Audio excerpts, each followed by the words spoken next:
Welcome to our vlog again. For today's video, pag-usapan natin ang mga 7 sacraments o 7 sakramento. Simula muna tayo sa una at welcome po sa ating vlog.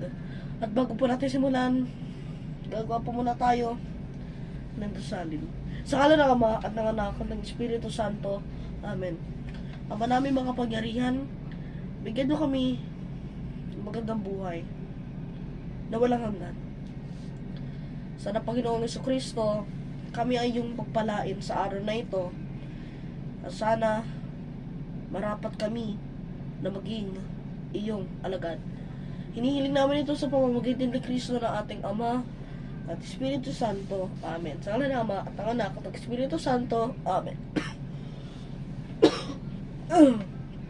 Simula muna tayo sa unang sakramento sa Biblia. Binyag. Ano bang ibig sabihin ng binyag? Binyag is the English of baptism.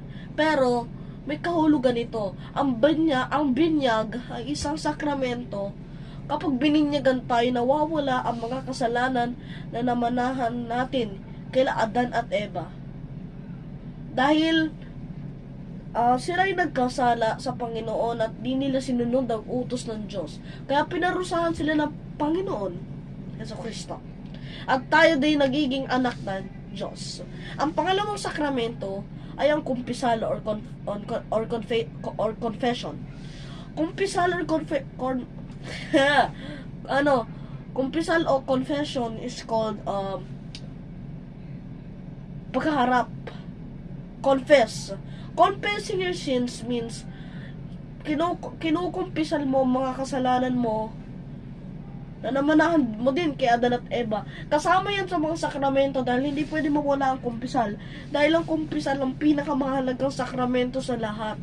May kipag meet up ka sa pare, tsaka papasok ka ng confession box at doon mo na ikukumpisal ang mga kasalanang nagawa mo. At tapos, yung return of the periodical son, yun ang magiging ikaw at ng ama at ng kanyang anak. Pangatlo, ang kumpil or confirmation. Ang confirmation is you're confronting Jesus, or confirmation. You're confirming the thing that you are feeling. Number 5 is the 5th, ang ikalibang sakramento. Ang ika-4 na sakramento ay ang Eucharistia. Ang Eucharistia ay isang bagay. First Communion din naman, kasama yun sa sacraments. First Communion. Ito, First Communion. Tatanggap ka ng unang banal na sakramento sa araw ng iyong First Communion. Yung alam niyo yung celebration ng Corpus Christi.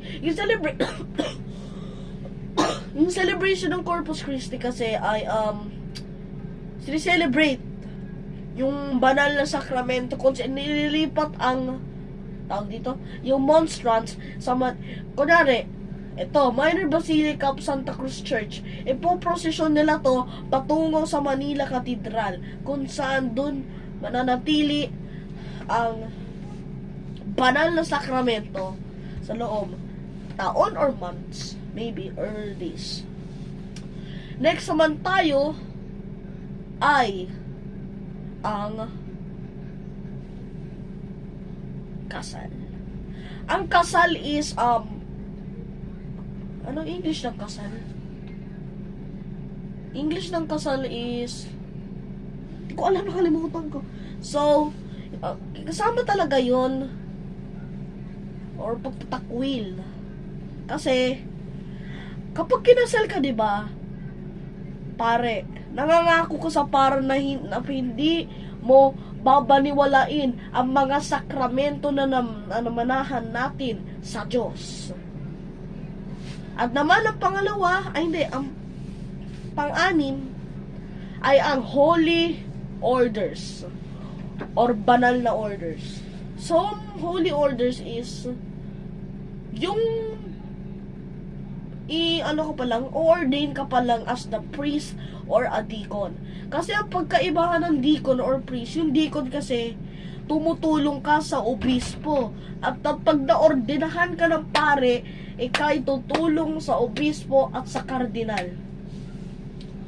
Last, ikapitong sakramento ay ang anointing of the sick. Anointing of the sick.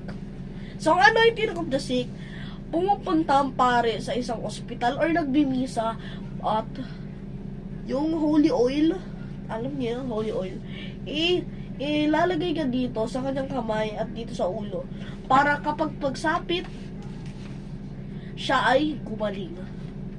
Yun lang ang 7 sacraments. Kaya tandaan, binyag, kumpisal, kumpil, Eucharistia, kasal, holy orders, pagpapahid ng oil sa may sakit. Sana po meron kayo natutunan sa ating video. Sana po palagi kayo ng Diyos. Sana po palagi kayo ng Diyos.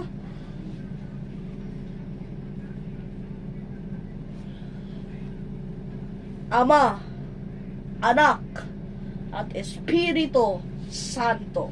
Amen. Bukas magsisimula na tayo ng Christ the King para sa dakilang kapistahan ng Christ the King. 5 ng gabi hanggang 6 ng gabi. Pagsapit naman tayo ng November 30, doon na tayo magsisimula ng Advent season natin. Mga kapatid, pagpalain kayo ng Diyos sa inyong mga buhay. Amen. Sana po meron po kayo natutunan. Tandaan po ang 7 sacraments. Bukas din po pagkatapos po ng Christ the King, kung maabot tayo, magkakaroon tayo ng 5 Our Fathers, 2 Hail Mary, and 1 Glory Be. Sana po makisama kayo sa aming live stream bukas. Sana po makisama kayo kasi po ang live stream na yon ay ngayon na po ulit ako naka-live stream at yun din po ako naka-post. At welcome na welcome ulit ako sa YouTube kasi almost 2 months din ako naka-post sa YouTube because I was in a typical condition like busy, pag-e-edit, lahat ng mga videos ko sa isang cellphone. Ako ang nag-e-edit lahat ng mga videos. Totoo. Sasamahan niyo ako.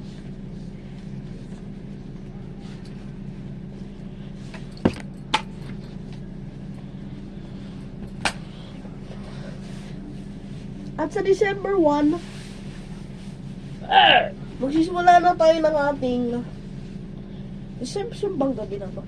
Simbang gabi na yung Advent. Oo. Tandaan nyo yung pinost ko, mga paanyaya sa Disyembre at January. Sa January 1, magkakaroon na tayo ng novena para sa ating kagalang-galang na Nuestro Padre Jesus Nazareno. Ito na yan sa taas.